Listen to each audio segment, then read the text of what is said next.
ആ രാത്രിക്ക് കറുപ്പ് കൂടുതലായിരുന്നു. കടലിന്റെ വിരുമാറിൽ ഒരു ചെറിയ യാനം മാത്രം. അതിന്റെ ഉള്ളിൽ അർജുൻ. അവന്റെ വിളിപ്പേര് ചാണക്യൻ. അവന്റെ കണ്ണുകൾ കാർമുകിലുകൾ പോലെ മൂർച്ചയുള്ളതായിരുന്നു. മുസിരിസിന്റെ കണ്ണായ സമുദ്രരത്നം കാത്തിരിക്കുന്നത് ഈ ഇരുട്ടിന്റെ താഴെയാണ്. ഓക്സിജൻ ടാങ്കിലെ പ്രഷർ ഗേജ് അവന്റെ ഭാവിയെ പോലെ നിശബ്ദമായി കിടന്നു. ഇനി 1/4 മണിക്കൂർ. കൃത്യം 162 അടി താഴ്ചയിൽ. കമ്പ്യൂട്ടറിലെ മാപ്പ് തെളിഞ്ഞു. Shibu 42 degree right hook. ഇനി ഇറങ്ങാം. ആഴങ്ങളിലേക്കുള്ള യാത്ര വെളിച്ചത്തിൽ നിന്ന് വിച്ഛേദിക്കപ്പെട്ടതുപോലെയായിരുന്നു.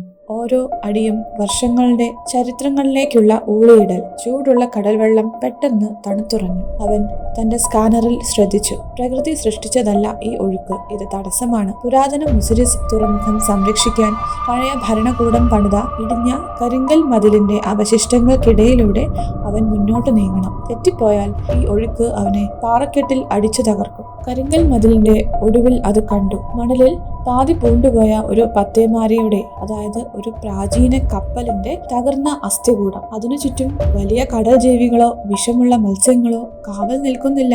പകരം നിശബ്ദമായ ഒരു കെണി. ഈ കെണിക്ക് കാലത്തിന്റെ കാവലുണ്ട്. കപ്പലിന്റെ ഉള്ളറയിലേക്ക് കടക്കുന്നതിന് മുൻപ് തന്റെ കൈത്തണ്ടയിലെ ടാബ്ലറ്റിൽ അവൻ ആ തിരമാലകളുടെ മാതൃക വരച്ചു. കൃത്യമായി 4 സെക്കൻഡുകൾ. അതാണ് വിൻഡോ. അവൻ അകത്ത് കയറി. കപ്പലിന്റെ നെടും തൂണുകൾക്കിടയിൽ ദ്രവിച്ച പെട്ടികൾക്ക് താഴെ അത് തിളങ്ങി. സമുദ്രരത്നം, ഒരു വലിയ നീലക്കല്ല്. അതിനുള്ളിൽ തിളക്കമുള്ള 1000 കണ്ണുകൾ. അത് കൈക്കലാക്കാൻ ശ്രമിച്ചതും കടലിന്റെ കെണി സജീവമായി. അകത്തെ അറയുടെ മേൽക്കൂരയിൽ നിന്ന് ഭീകരമായ മർദ്ദം ഒഴുകി വന്നു. ശക്തമായ വെള്ളത്തിന്റെ ചുഴലിയായിരുന്നു അത്. അവന്റെ ഓക്സിജൻ ട്യൂബ് തൊട്ടുരുമി ആ ചുഴലി പാഞ്ഞു. ഒരൊറ്റ സെക്കൻഡ് തെറ്റിയാൽ അവന്റെ ട്യൂബ് മുറിയും. വിൻഡോ അടഞ്ഞു. സമയം കഴിഞ്ഞു. എങ്കിലും അവൻ മടങ്ങിയില്ല. അവൻ ട്യൂബിന്റെ കണക്ഷൻ പെട്ടെന്ന് വിച്ഛേദിച്ചു. പുറത്തെ ടാങ്കിനെ ആശ്രയിക്കാതെ സ്വന്തം റിസർവ് ടാങ്കിലേക്ക് മാറി. അതൊരു വലിയ ചൂതുകളിയായിരുന്നു. രത്നവുമായി അവൻ കപ്പലിൽ നിന്ന് ഒരു മിന്നൽ പോലെ പുറത്തേക്ക് കുതിച്ചു. ഷിബുവിന്റെ ബോട്ടിന്റെ നിഴൽ അവന് മുകളിൽ വ്യക്തമായി കാണാമായിരുന്നു. ആ വെളിച്ചം